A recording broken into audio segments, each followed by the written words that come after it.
safe city. Oh. Okay, we are recording the session. So once again, welcome everyone. My name is ElsaMarie DSilva. I'm the founder of Red Dot Foundation. We work on gender equity, safety, and justice. We have a flagship program called Safe City. It's a global technology platform available in 12 languages where we anonymously crowd map sexual and gender-based violence, make that data available for communities and institutions to use. And you can look at it as patterns and trends at the local level. Before we begin, Camilla, my colleague from Brazil, has a couple of polls for you. So just to get us started and thinking about the topic of this conversation, which is SDG 5, how far have we come and where do we want to go? So over to you, Camilla. Thank you, Elsa. Good morning, everyone from Brazil. It's really nice to see so many familiar faces. Please introduce yourself in the chat and tell us where you're zooming in from. So I will launch a poll right now. We have two questions. The first question is, which initiatives have the most impact on gender equality? You can choose mentorship and networking, advocacy campaigns, workplace policies, and educational programs. And the second is, what is needed to advance gender equality? Women in leadership roles, strong anti-discrimination laws, pay equity, and equal access to education. So I'll give you a few minutes to fill in the questions. And I will end the poll in a couple of minutes, and then we can look at the results. But I can see already that we are getting tons of responses. Yeah, really, really excited. We have 44 people, 44%, well, now 40, increasing really fast. 55% of people have responded to the polls already. So I will just wait a couple more minutes. And if you'd like to share in the chat more of your opinion, what do you think about these questions? Feel free to do so. I would love to hear from you as well. So just to give you a little bit of a spoiler right now for the first question, the most voted initiative that we have on impact for gender equality is educational programs. And then the second one is mentorship and networking, which it's really, really interesting. Both of them are going in the same direction. So that's really fun. And what is needed to advance gender equality? Again, we have winning equal access to education. And then second, we have women in leadership roles. So I think, again, this is going to be a really interesting discussion going to, I believe, a very specific direction, and I am so eager to learn from all of you. We have 80% of the participants filling out the questions, so please continue to do so. And I will end it in just a second. And yep, I will end it now so you can see the results. So hopefully you can see them. So as we have right now, educational programs has 40% of the answers of the votes. And then what is needed to advance gender equality, we have 44% people voting equal access to education. So I would say, again, Elsa, over to you. I'll stop sharing this. I think this is going to be a really interesting discussion, and I'm eager to learn from all of you. Thank you. Thanks, Camilla, and welcome everyone. I guess people are still coming in. To me, I think all those options were equally important to advance gender equality. This is the second of two discussions that we are having. We had one last Thursday, and it was really, really nice. It was with Boyan from Peace in Our Cities and 3 Safe City chapters, one from Kenya, one from Romania, and the other one was from, where was it from, Camilla? We have so many Safe City chapters, but everybody is doing such amazing work. The Netherlands. So Today we have with us a really interesting panel, and we have Dato, Sri, Rohani, Abdul, Karim. She's the chairperson of the National Population and Family Development Board, Malaysia. We have Omna Sreeni Ong, who's the founder of Engender Consultancy, Malaysia. She's also a Safe City chapter partner. Nicole Joseph Chin, who's the founder of Miss Brafit, Trinidad and Tobago, also a Safe City partner. Dunja Bonacci, president of CSO Safe Spaces in Croatia, again, Safe City Croatia partner, and Vala Al Smadi, senior programs officer from Generations for Peace in Jordan. And they have a Safe City app completely in Arabic, customized for Jordan. So welcome, everyone. I'm going to invite each of our panelists to share where are we on SDG 5? What have we achieved thus far? And are you satisfied? And please share with relation to your work, because all of you are working on SDG 5 gender equality and yet addressing different aspects. And as a participant in New York at UNGA, I've been taking part in various discussions. And as you may or may not know, we are at halfway point for taking stock of how much we've achieved with the SDGs. And really, it's not looking too good. Only 17% of the goals have been achieved. And this is only the halfway mark. Now, the Secretary General and the Deputy Secretary General have said that they are very confident that in the second half, that all the countries will buck up and achieve it, but I'm not too sure of it. Having said that, I do want to leave you with a lot of hope, and that's one of the reasons why we're having this conversation, to hear firsthand from different groups around the world, what are they doing, and learn from each other so that we can replicate some of it in our own context. I would also encourage participants who are there, to please share what's happening in your countries and in your organization, so we can also collaborate with each other. This issue is too big for any one of us to solve on our own. So collaborations and coalitions, partnerships are absolutely key. And that's SDG 17. So it's very important that we do that. So let's start with Dato Sri Rohani. Please share with us from your work, and you have extensive work working with the Malaysian government on SDG 5. Where are we? Are you satisfied? Please unmute yourself.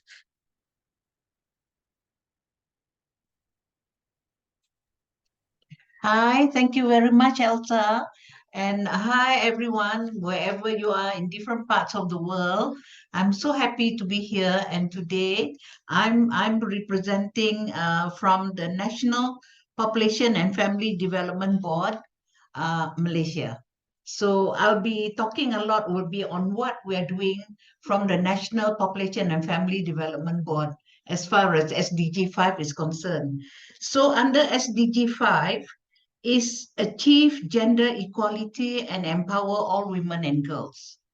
Now, under target 5.6, ensure universal access to sexual and reproductive health and reproductive rights as agreed in accordance with the program of action of the International Conference on Population and Development and the Beijing Platform for Action and the outcome documents of the review conferences. So I would like to share with you that we have several achievements and good practices in the areas of family empowerment on gender in Malaysia. I just read through that these are the things that we do. First is equal access to sexual and reproductive health education and services. So currently through the Ministry of Women, Family and Community Development and with our National Population and Family Development Board, we have developed a national policy on social and reproductive health education and its plan of action launched in 2022 that paved the way for reproductive health education in school, out of school, and most at-risk adolescent. So this is reaching out to all these in the ages of young age, that is ages of 13 to 24 years, you know, because knowing their bodies and what rights they have on their bodies. And then this is where we have been developing a lot of positive attitudes on social and reproductive health, because you know, in certain parts of the world, and the same also in Malaysia, I mean, talking about sex education and all that is quite taboo.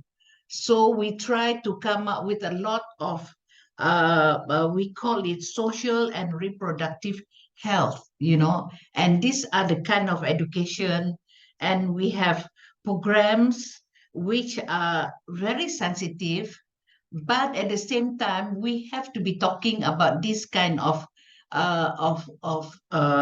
adolescent, especially to adolescent and youth.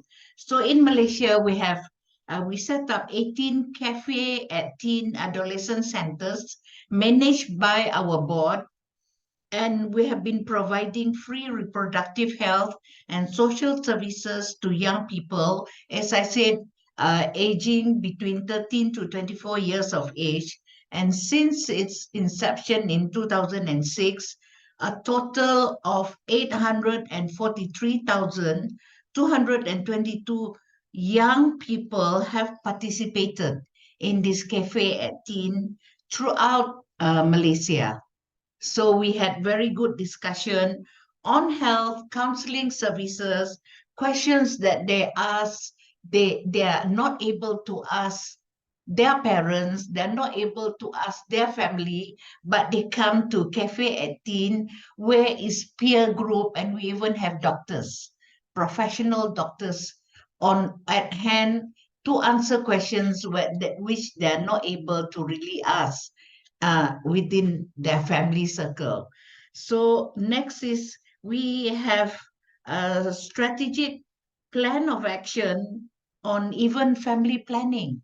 We even get the women to be able to space the family, you know, like when you want to have to get pregnant, that kind of thing, when to have family, so that when you are in a better health sense, and your baby is growing up a bit, then you can have, we even give them to contraceptives that they can use so that they can space the family, so that they have very good kind of family, you know, growing up, not having one every year, for instance, to get your body ready to get pregnant again.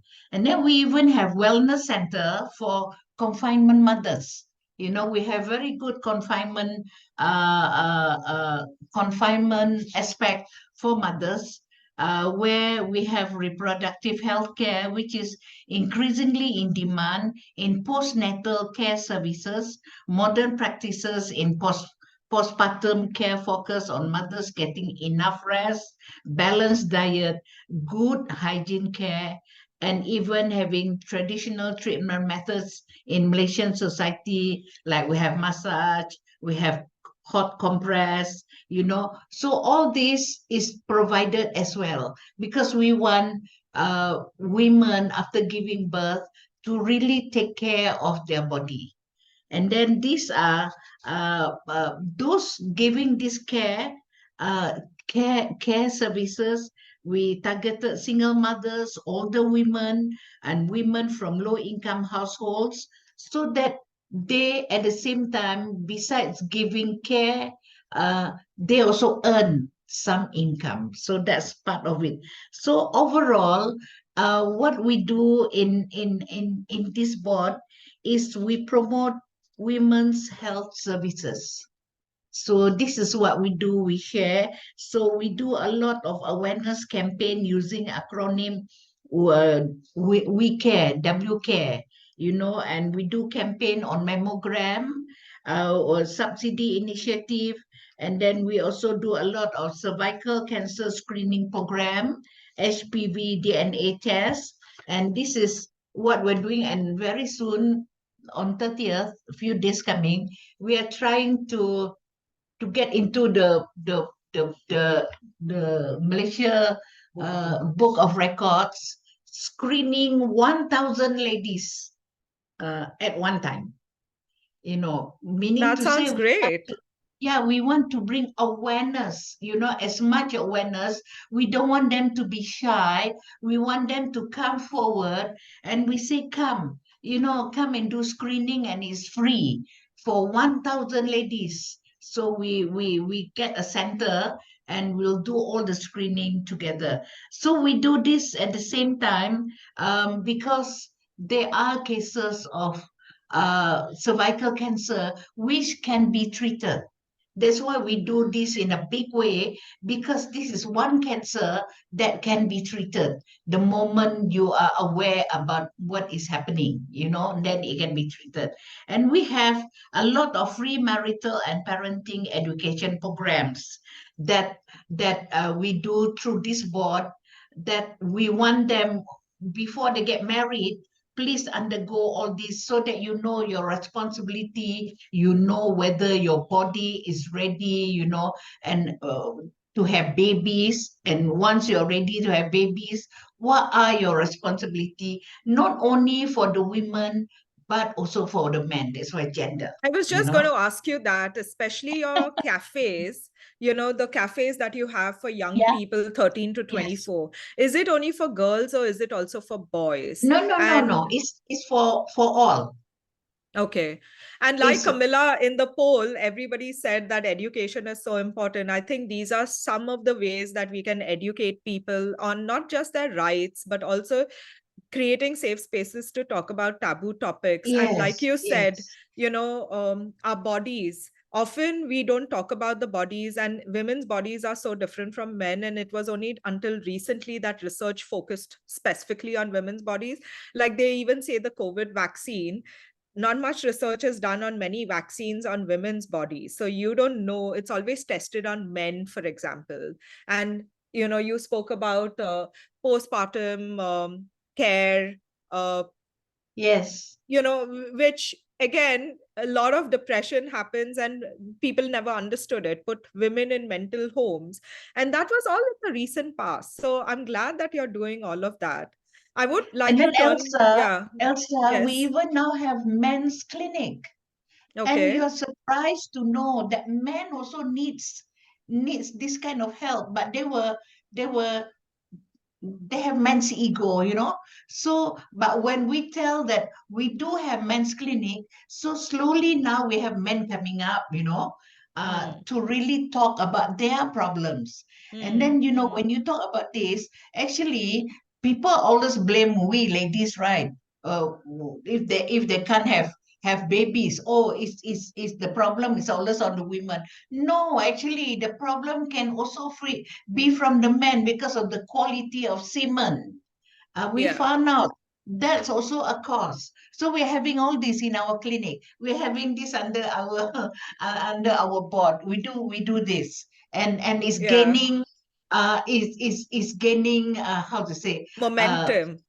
Yes, it's gaining momentum. And that's great because, in this country where I am currently in, they are rolling back a lot of women's rights and access to not just contraceptives, but also other care facilities. So thank you for sharing that. I'm going to turn to... Thank you. And we will come back to you to share more of these amazing initiatives. Yes. But Omna, would you like to add, you've worked a lot in the women's rights space. You're from the women's movement in Malaysia and Southeast Asia. Can you share, are you happy with where we are?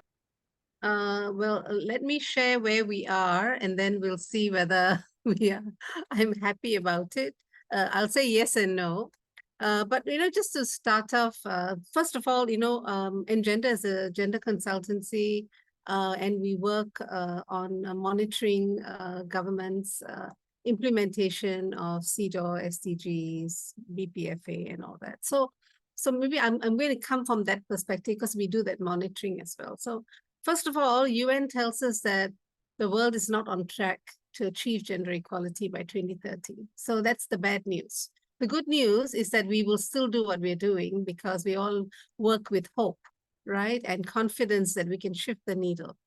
But we see the same in Malaysia. I think Malaysia is also having challenges in attaining the SDG targets for gender equality.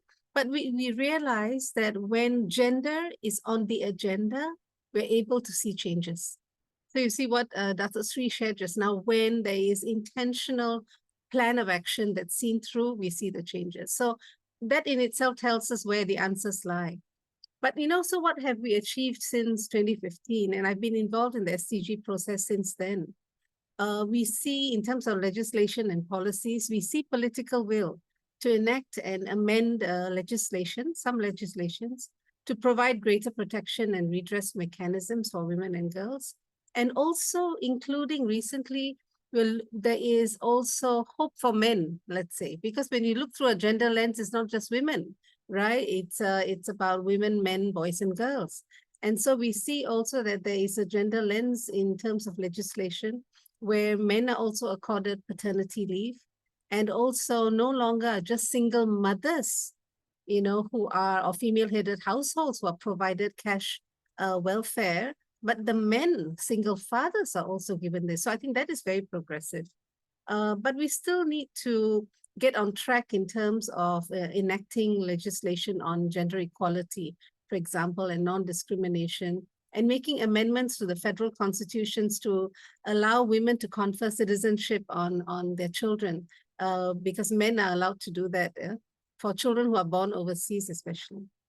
In terms of institutional mechanisms, we see that the government has appointed gender focal points in every ministry. Now that this is a reappointment, right, Dato Sri? And it is a political will that is expressed, and I think it's a good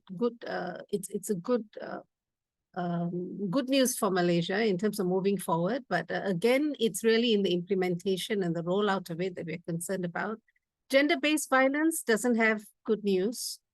We see decrease despite legislation, despite shelters, hotlines, awareness programs in place. We still see rising number of cases of gender-based violence. We know that 80% are unreported, right? But then we are also seeing reported cases, increase in reported cases, which could mean people feel safe to report. We also see increasing numbers of online gender-based violence, which is very worrying. And we know that the government is taking note of that and doing something about it. In terms of healthcare, I'm very proud of LPP Cairns, the teen cafe, and I think that can really bring about lots of changes. But Malaysia is very wide in terms of our region, and we also have remote areas. So remote areas, we still have challenges in terms of access for women. Recently, because of the COVID, we had issues with maternal mortality, which shot up suddenly. But then we need to take note of that. We also have issues with insufficient specialists or social workers. We also need targeted strategies and outreach to address various areas of concern, like, even teenage pregnancies, which I know Dr. Sri is aware of, drug addiction, period poverty, stunting, malnutrition. These are some of the issues that we're concerned about still. On child marriage, it also continues to be an area of concern, and we really hope to see the rollout of the national roadmap. For gender responsive budgeting, which is 5C1, and I'll be touching on that later, that's slowly gaining traction, and really that is it's gender mainstreaming. And that is, we know from the Beijing, those who are involved in Beijing Platform for Action, that that is really a formula to resolve a lot of the inequalities. And so it's gaining traction at the national and subnational levels as well. And there's also greater efforts to produce sex disaggregated data. No data means no evidence-based policy making. But there's also much to be done to widen the disaggregation of data to reflect lived realities of people. Engender has produced a data toolkit, gender data toolkit for civil society organizations, and we are now in the process of developing the same for ministries. In terms of political participation, it hasn't risen. We are really in a dismal state. We have not risen from 14.9%. But then in terms of the government's policy to institute the 30% policy of women in decision-making positions in private sector, we've seen it coming close to the target now. Then this was a 2011 policy, so it's like 12 years down the road, right? Why did it take so long, and why have we accelerated recently? It's because it was on the agenda. It was on last year's national budget where there was a very strong policy statement made by government, have the numbers or else. And so so again, where there is concerted effort, we see change taking place. Now, finally, I just want to say that civil society has played a major role, not only in advocating for gender equality since the 1950s. I must say something about the civil society movement, and I think Dato Sri is also part of the civil society movement in Malaysia. The women's groups in Malaysia are really very united and strong, and they come together. If there's a legislation that's coming up that has got a gender perspective to it, you see women's groups coming together, forming a coalition. We immediately begin briefing members of parliament, briefing at the federal and state levels. And we also have a monitoring, which Dr. Umu here is also part of, a monitoring group to look at women in political participation that really even goes and talks to political parties as well. And across the board, we are non-partisan, and we really looking towards greater women's leadership. So civil society has really been in the center of it, and I would like to think that civil society as well has been the movers and shakers, women's movement in enacting policies and legislations in Malaysia. So with that, I'll pass it over. Thank you, Omna. You know, I use gender on the agenda all the time, and I'm so glad you said it. And at the opening address, the Secretary General actually made a comment saying that we need more space for civil society. He highlighted that violence against women and girls is a scourge which needs further and more investment. So he did highlight, he even said that the United Nations is not just for the world leaders, but also for every single person in the world. So yeah, so it was a very, very, I would say, reaffirming speech. And we heard a lot of that last week, but you know, it's tough on the ground working on these areas. And some of the things that you said, you don't see it happen immediately because it takes a long time to get people in power to think like civil society. And it's, you know, it's also a concerted effort. So thank you for that. I'm going to turn to Nicole and a different part of the world, Trinidad and Tobago. How are you doing, Nicole? And what's the state of SDG 5? So it's great to be here. Thank you for this. And SDG 5, something I've been passionately working on for the last 22 years, and particularly looking at education, because as we admit, and as the poll also would have shed light on, education is so critical to applying the whole essence of SDG 5, and particularly because we have to also look at how we align the education to specific sectors in our society. So, of course, one of my biggest joys is looking at the gaps, because when we see the gaps, we understand what work we have to do. And that's where we start taking action as well. So let me start, first of all, in my sector, in terms of my private sector, social enterprise, women's health, looking at women's health through those lenses. And one of the things I understood from a very, very early stage was that there were gaps in the education around women's health.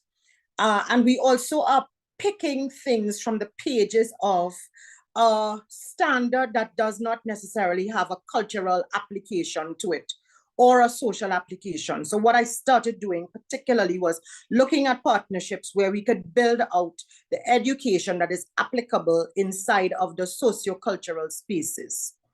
Having done that, I was really, really pleased to have a great partnership, or I am really pleased to have a great partnership with Safe City, first of all, as well as with a university who understands the passion that I have for education and understands how to help me to create the tools that I have been working on for the last few years to engage in an education space. And that includes the life cycle of a gender experience, because we look at gender and we say women and girls, but then we don't look at the full life cycle of the woman or the girl. And particularly where I work in breast health, that pair of breasts has a cycle that actually will continue from adolescence and development straight through to menopause. And as we age, there's so many other things that affect a woman. And it's just by virtue of her physiology, because of the fact that we own a pair of breasts. So I have actually started a lot of advocacy around that. And that has made me pleased, made me happy, because it can fit into any space, into any cultural and social landscape. And then it can also start helping to develop and design policy, to build advocacy, as well as to change the conversations and to become more inclusive. Because one of the things we've done over the years, and particularly I feel joyful about, was have the engagement of men. I get a call from a father or a male CEO who says, I want you to talk to my staff or my team or my organization. And I get a call from a dad who says, my daughter is developing and we're having a challenge, having the conversation in the household. But then on the national level now, so that's inside of the Miss Brafit space, where we're working on breast health and working on the entire sphere of women's health as a way to change the narrative and to engage in conversations that will bring about personal change and interventions that go with it. On the national level, we do have a gender policy. And we also, I will say, have great representation in terms of leadership and political participation. So, and that's been for ages. What I do not feel has happened enough is strong national advocacy that is sustainable. I see it, but then I don't see the continuation, and we don't see the evaluation, and we don't see what has been the outcome.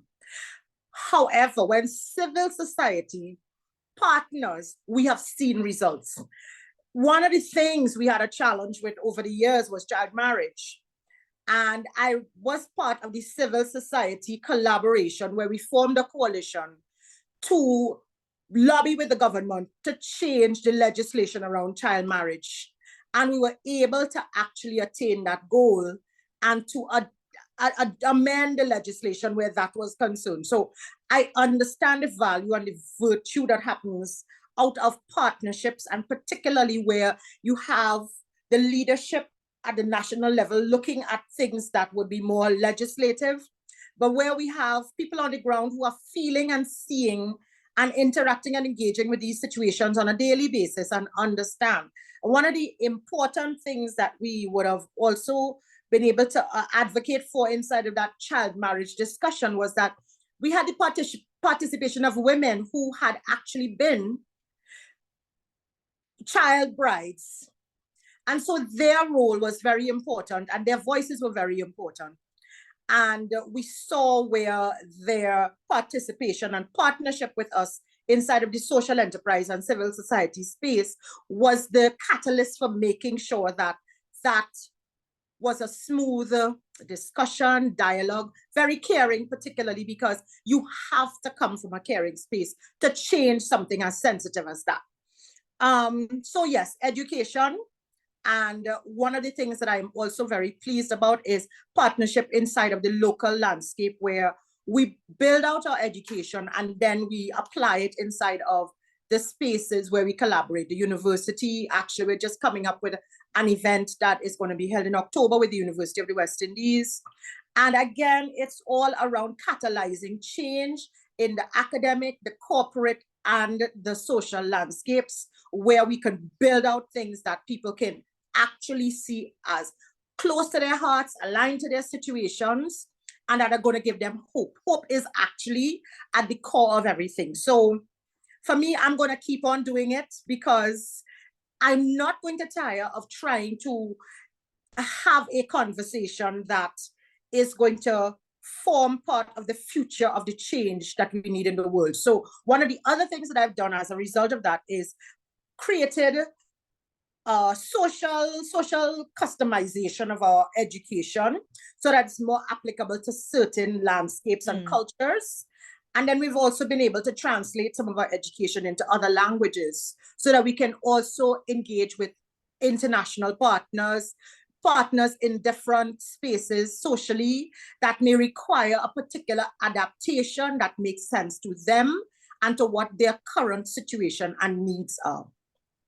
Thanks, Nicole. Hope has come up now twice. Obna and Nicole both mentioned hope. So we can't, lose hope.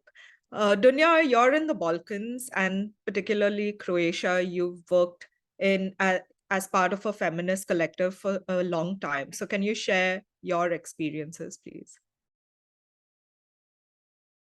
You're on mute. As usual, sorry. I have hope, but I'm by no means satisfied. First of all, as we all know, during the COVID-19 pandemic, there was an increase in domestic violence all around the world and also in the Europe, and it was called shadow pandemic. But I don't see that much actions was put in order to stop it. The problem with Croatia, as the last report, monitoring report from the Council of Europe showed, Croatia has gender-neutral laws and gender-based violence against women. So violence against women is not recognized as an issue seriously. It is recognized, but not the approach is not taken very seriously. Women are still not believed when they say that they have experienced some form of violence, and lately there were a couple of femicides, not just in Croatia but also in Bosnia, and a couple of cases of really brutal violence against women.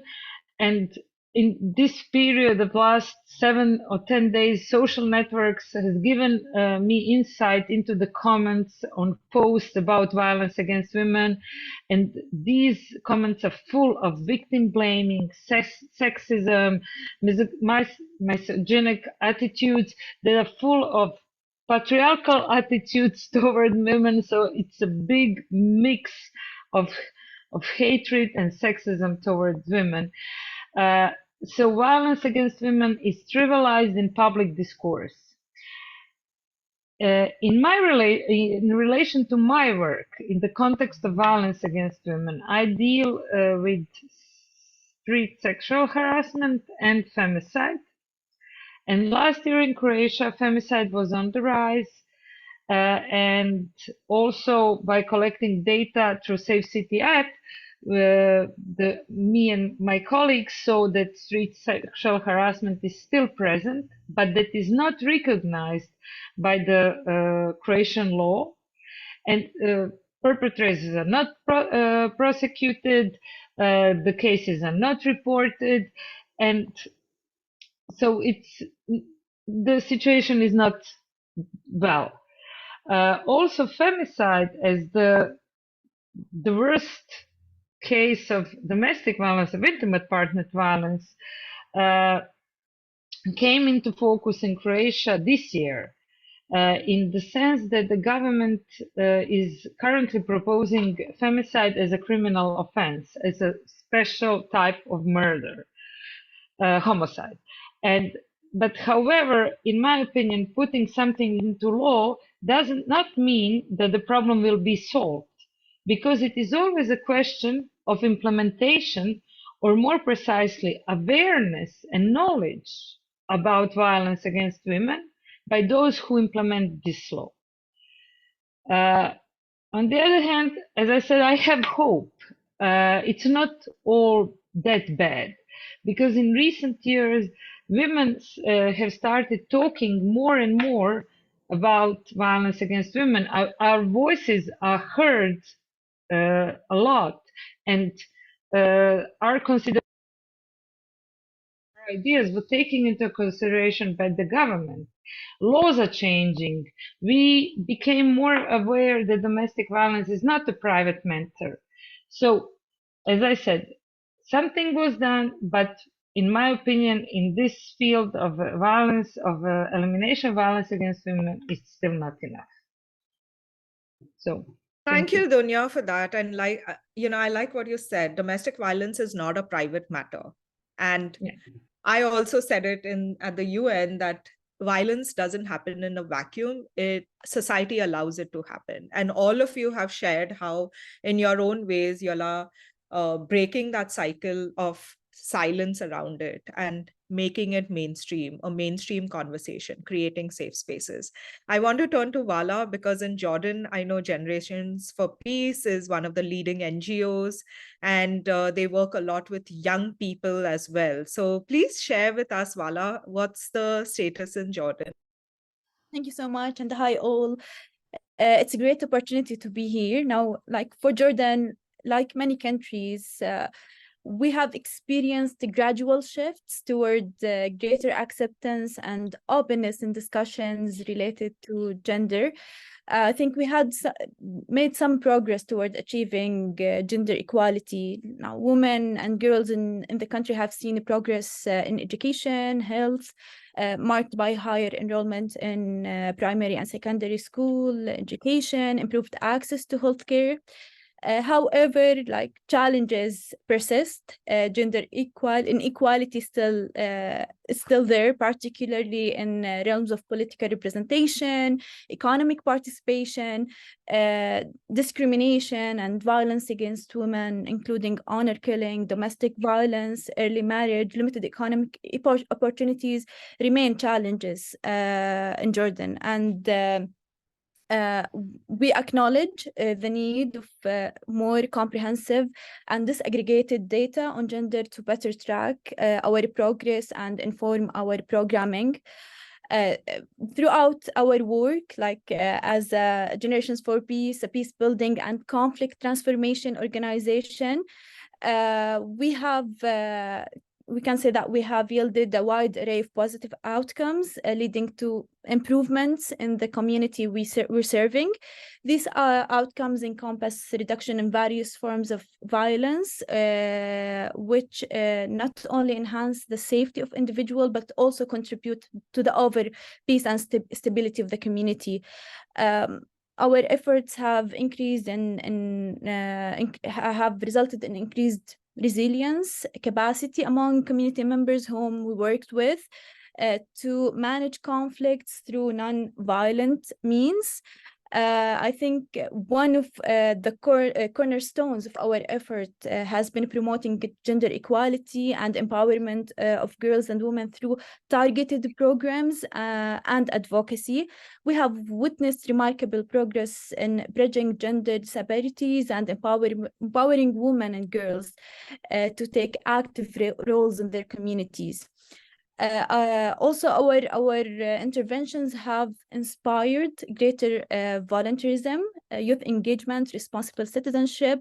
So we're seeing like youth are more enthusiastic to be agents for change in their communities. As I mentioned earlier, like despite all of these achievements, we acknowledge and we know that there are still much work to be done in Jordan, particularly in the crucial areas of women protection, women empowerment. The road ahead demands a lot of commitment to address those issues, and we must continue to advocate for the protection and empowerment for women to ensure better adherence for the SDG 5. Thank you. One of the things that I'm taking away is education, education, education, but also the engagement of young people as agents of change. Because if we can change that generation to think differently and give them the tools and knowledge, maybe, they live in a different world where it's violence free. So thank you for sharing that. Also, you mentioned disaggregated data, because if you don't have the data, you won't be able to solve for the problem because you don't understand the problem properly. So all of you have mentioned that a lot of work needs to be done, but we have hope. So let's very quickly talk about if we have to accelerate SDG 5 in our cities, nations, and in our communities, what is the one good practice that you would want to put forward? So Dato Shri, maybe we start with you again. You'll have to unmute yourself. Okay, thank you. You know, as we go along, yeah, I mean, I can share that we were similar. Right on now, we were similar like all of you, but we make strides. You know, we get buy-in, we get men to come on board. And when we talk about gender, what we meant is both men and women. So it's one very good thing. And as I said, I can understand all of you because it is not a 1 or 2 years, it's over the years, you know. But surely you can see changes, you know, after people have come in, the understanding is much better, and especially you got the youth on board, because youth will finally, the moment you start them early, so when they grow up, they will know better what is it that they need to do to shape the world, to shape the country. Now, one good practice that I would like to if we can support is, you know, is promoting the sexual reproductive health education through educational program by using various platforms, including social media. You know, this is where we can get a lot of inroads through social media and mass media to create awareness and to have better understanding of how important it is to have and to achieve gender equality and to empower all women and girls regardless of their background and without any discrimination, you know. So this is one way we're doing it, and the methods that we use is to reach out teenagers and adolescents, as we said, because this is the best, and we use peer group. You know, when you want to talk something to them, make sure it's among their peers, because they don't like to be told from an elderly person, but this is bringing bringing them with the same age group together. And then this is where we find we do a lot of inroads into a lot of our programs, and we get good kind of feedback from them, you know, on what next to be done, especially to have gender equality. So this is something I think we're going to intensify. And as we say, we have already like 18 Cafe 18 is not enough.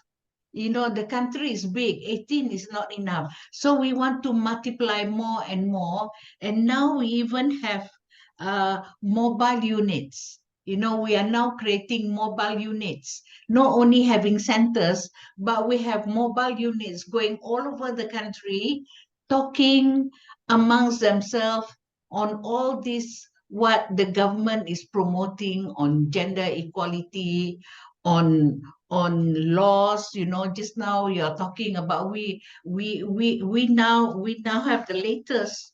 We have the latest is Anti-Sexual Harassment Act 2022, just Yes. passed last year. And And we have Domestic Violence Act is already a long time, and in fact we are about to I think update them, you know, on to come up with a lot of new circumstances, especially social media, you know. Great. Because we must have laws now to cover that, because last time we never think about the social media, but now the social media we have to tackle in such a way to make it positive for you, you know. So these are a lot of things that we're doing, and we're getting a lot of people on board and really leaving no one behind. We are promoting this a lot through the SDG movement and Yeah. civil society. Dato Yeah. Sri, can I ask you one question? What Yeah, is please.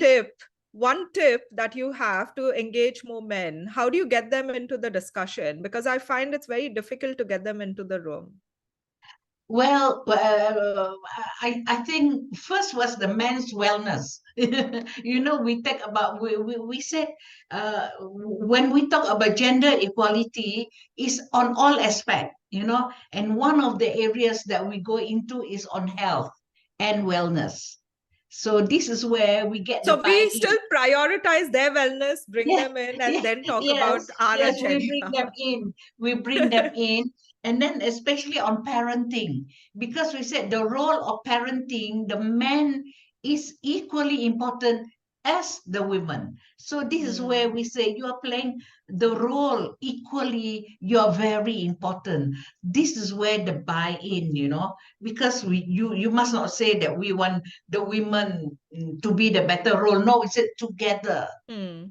Thank you. Have Thank you for that. to Yeah. have a harmonious family is having both men and women, the father, the mother, to come together to make sure we have a very harmonious family. So that's why we get the buy-in. Yeah, thanks. We're Omna, still I know working on it, Elsa. We're still working on it. we are Yeah. always a work in Thank progress, you. but that's why we want to know what works. And Omna, I know you have lots of recommendations, but what would you recommend would accelerate gender equality? Yeah, so shall I talk about a practice, one of our practices? So friends, actually, the way where we come from, Engender comes from, is really our target group of engagement is mainly government. Yeah, mainly government in terms of public policy. And so one of the areas that we wanted to share with you today is on SDG 5C1. And I think it's one of those targets that is can be overlooked because it's got to do with gender responsiveness of the public finance system, right? But we all know that if they don't put budgets for it, nothing's going to happen. So how can we ensure that all the budgets that are in place, every year they issue a budget, right? How can we ensure that it's gender responsive? So Engender, together with a partner of ours, a Women's Aid Organization, we founded Malaysia's first gender budget group in 2021. And it's a coalition of 21 civil society organizations and 18 academics. Gender responsive budgeting, again, just to refresh all our memories, is a budget that works for all, for different groups of women, men, boys, and girls. And that's the first notion we had to dispel in everyone's minds, that when you talk about gender equality, it's for men, women, boys, and girls. Because whenever you mention gender, they think you're only talking about women. Then we say, yes, but that's because women are disproportionately impacted. So we talk more about women, but it affects everyone. So, but what is gender responsive budgeting is to ensure equal opportunities for all to partake of and contribute towards development through the equitable distribution of financial resources, right? So this social impact initiative of Engender and WAO takes its form in different programs. One is, of course, we developed a capacity building program called Gender Responsive Budgeting in Practice, or GRIP, that was specifically curated for the gender focal teams in government ministries. And this program, it took a lot of effort. When I say it, it sounds simple, but it took a lot of effort. The program was launched in 2022 by the Ministry of Finance, who has partnered with us since to conduct the GRIP program for 5 ministries to date.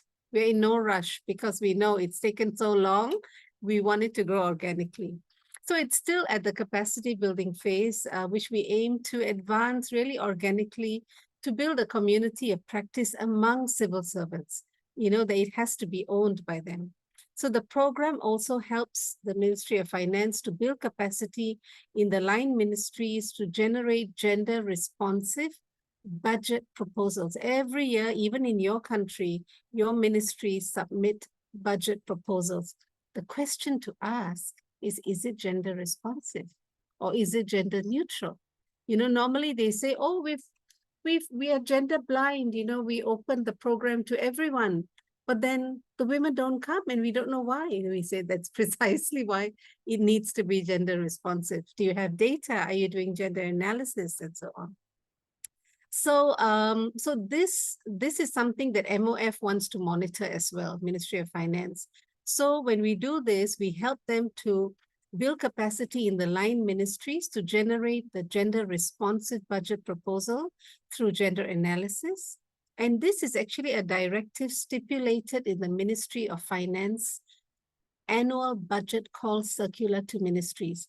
In that call circular, which is a very important document, they issue at the beginning of the, yeah, thank you. This is the one that was issued earlier, Camilla. It's not really functioning now, so we've developed a new program.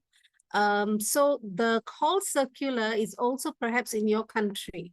So it's for you to go and find out. And in the call circular in Malaysia, the Ministry of Finance has asked ministries to have gender data, to conduct gender analysis. But then it was not really monitored. So now we're doing the program to help them understand what is gender data. How do you use the data to do gender analysis, to describe your target groups more effectively, and then to design programs that are targeted and interventions that can make changes in people's lived reality. So that's a program we have been doing. Another thing that we do is surrounding gender responsive budgeting is we also scrutinize the national budget collectively. So all of you, I'm sure in your countries, the government actually tables the budget in parliament. So what we do is we actually have a watch party, live watch party. As it's being read in parliament, we in the women's groups, gender budget group, we watch it live, and in the chat box, we are scrutinizing the budget. So that's an idea for you. And also we conduct, and once the budget has been tabled, we actually sit down and we do a scrutiny of the budget at our annual gender lens on the budget roundtable. And then also we can't leave the parliamentarians out of this because they have an important role. Their role is to do oversight of government. So what we do is we also prepare the members of parliament in their oversight role by conducting budget briefing sessions with a gender lens. We also then say, what about the public? How are we going to sensitize the public to look at the budget, which is taxpayers' money, you know, that's coming back to them in terms of infrastructure and programs. So we also foster public discourse on engendering the national budget by having a media engagement plan where members of the gender budget group, civil society, academics take various issues to the public space. And as a community of practice and learning, we are really taking this process one step at a time. We don't want to rush, right? Because the last time it just happened too fast. Dato Sri, you were there also after that, I think. You know, Dato Sri Rohani was the former minister of the Ministry of Women, Family and Community Development. So she knows exactly what I'm saying. We can't rush these things, you know, and so we're taking the process one step at a time. We want to solidify the methodology. We want to capture the learning. We want to develop a system that is owned and undertaken by government and the societal stakeholders.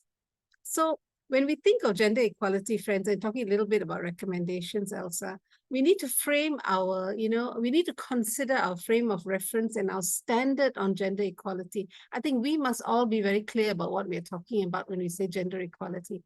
And our standard comes from CEDAW, right? So CEDAW tells us fundamentally that all policies and programs should work towards providing for the practical realization of equality, not just by law, through the lived realities of people. It's in the outcomes, right? And so that is our standard for gender equality. And when you do a gender responsive approach, as all of you have suggested, it is really the practical application of what Dato Sri mentioned just now, is the practical application of the leave no one behind principle of the SDG.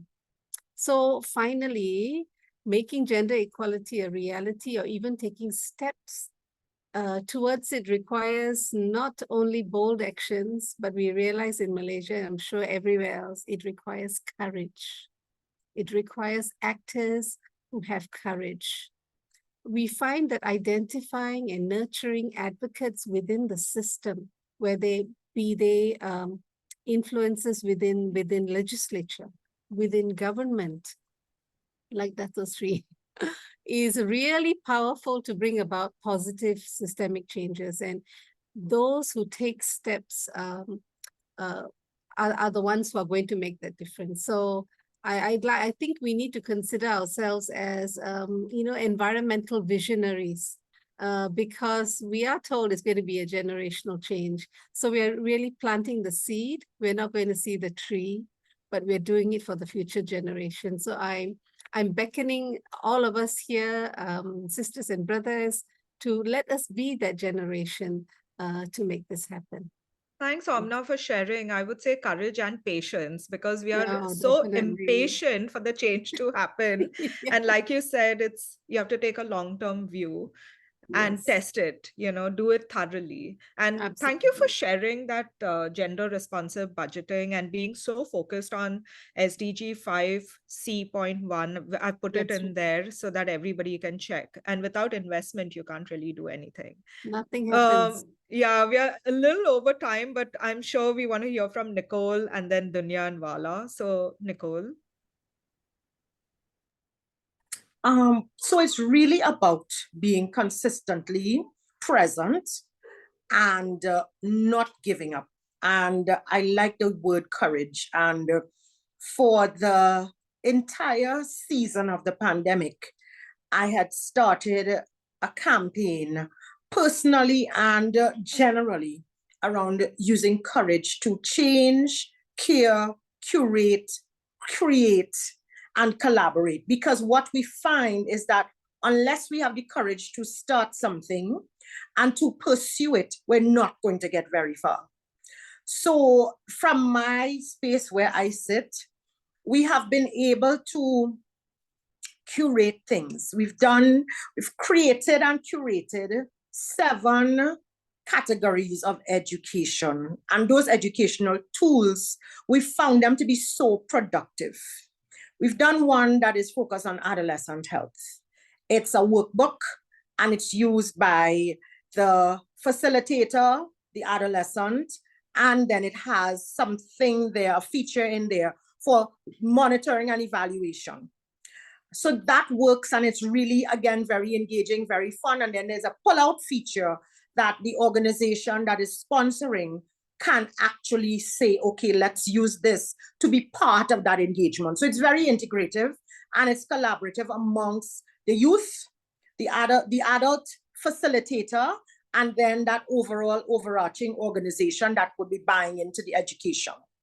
We created games because we feel that people also still need to have some levity and ability to enjoy some of the interventions, because it really is burdensome.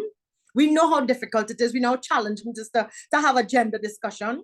So we also created very integrated and fun games, but with strong messages. That collaboration, creating the game, we actually worked with a university that we collaborate with in the US, and we were able to actually engage the adolescents and teens in that game exploration, so that we understood that they understood what we were asking and that it was relevant. The women's health game, again, we find that women are more receptive to having a hard conversation made a little easier. So we focused on how that is going to be, again, part of a participatory action or activity, but that brings very difficult conversations into a more easy to relate to kind of space. So in creating those 7 categories of wellness and advocacy and educational tools and interventions, we found that when we go into a corporate space, we can actually also use some of them as part of our educational tool. When we go into a grassroots space, we could also have the folks in the grassroots community, even where there are literacy barriers, participate and engage. So what I realize is that having taken the courage to create, curate, collaborate, change, we've also been able to have folks feel that, okay, this is a hard conversation, but it's all right. We got this. And in doing that, we are able to capture at least some of the essence of what it means to create a future that is going to be catalyzed by ease of advocating and agitating, because we know sometimes this is a difficult place to start. And as a private sector social enterprise, we have to start somewhere, and it will eventually, it really is about a game of patience too, because we'll eventually get it into the spaces where people understand the value of it. But while we're doing that, we can't not do it. So we are doing it. And we're putting it in spaces where it's working. So Nicole, I would highly recommend you put some links in the chat section with contacts so that people can get in touch, because, you know, you need more partners and collaborations to take it all over. Thank you for creating those resources. I'm going to ask Dunja to go next. That's a fact. Thank you. I will be really short because we are out of time. So two things that I see that and two good practices that I saw in the not just Croatia but also in Western Balkan region is this momentum of greater unity of women and feminist organizations, and that led to some joint actions, joint forces, joint voices against violence against women. And another good practice that actually derived from this greater unity is that there is a more public talk about causes and consequences of violence against women. And I think without understanding causes and consequences, we cannot, and also having the data, as somebody mentioned before, we can't make evidence-based policies. So I'm really happy that this unity of women is happening, and that there is more talk in the public space, in the media, on the social network, offline, online, about violence against women. You want to take a minute to talk about your campaign of what's in my bag? Okay, so this spring, we did the campaign What Do You Carry in Your Bag? Because we wanted to raise awareness about the issue that women does not feel safe in public spaces, whether the city is have a low crime or high crime rate. And so Zagreb, as the capital of Croatia, has a low crime rate. It's a safe city, but still women doesn't feel confident walking around at night. They don't publicize that publicly, but we can see from the comments on the social media. So we did digital campaign where we asked women to share the stories and also share the objects that they are carrying in their bags to feel safe. Not to use them, but just to feel safe. And then we made a collage of the big posters in the public spaces of those stories that we collected through the digital campaign. And it was good media coverage. And so a little by little, we are working on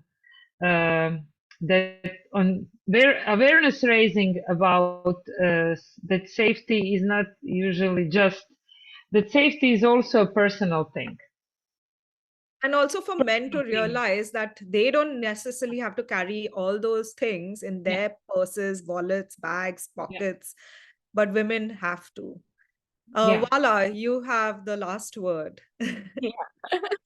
Yeah, I agree with everything that has been said. I think being realistic with what we want to achieve, setting realistic goals, realistic targets within the available resources is one of the things that we need to make sure of. Unrealistic goals can be discouraging and can cause the disappointment at the end if we not achieve what we want.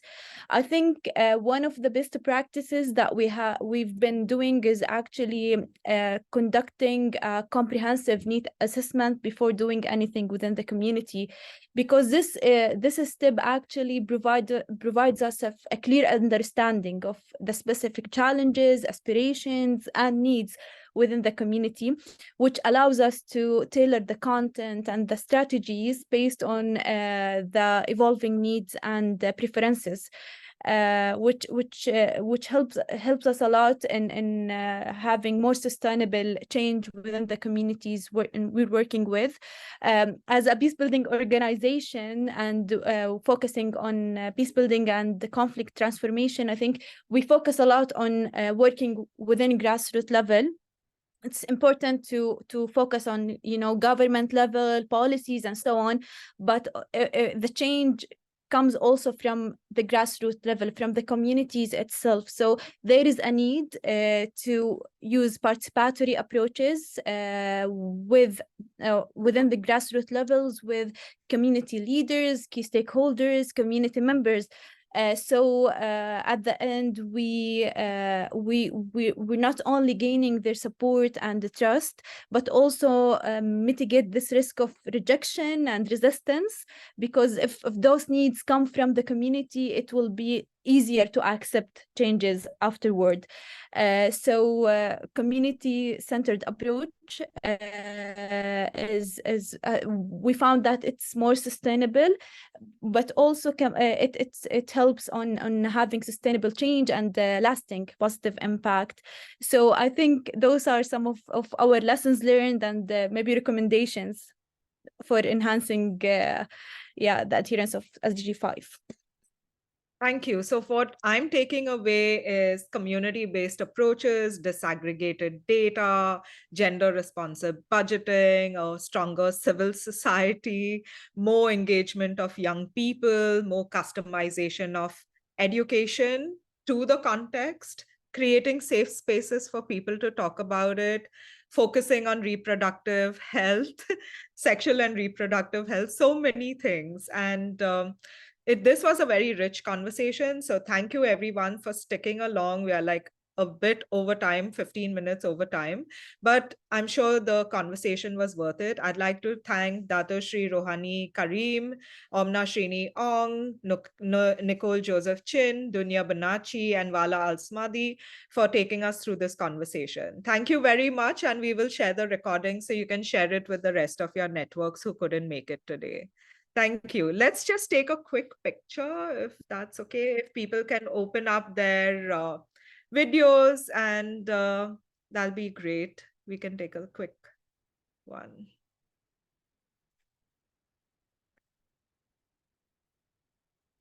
I see a lot of friends. I see Manolo Vega here from Mexico, and he's been engaged with a whole series of men engaged from a gender lens perspective. And do you want to just say a little bit about the work that y'all are doing? I think that's very interesting to bring more men into the conversation. Are you sure, Elsa? Yeah, just 1 minute. Well, thank you all. It's been a pleasure hearing all your and sharing your experiences. Really appreciate it. I'm a father and a grandfather, and well, I have been confronted with my own masculinities in the last couple of years. So I decided that I needed to be a conscious father and grandfather, and share the process of learning that I'm going through in terms of putting my share of my part in this process of transforming our society into a more equal, in all respects, equal society. So one of the subjects that I have been committed about is gender equality.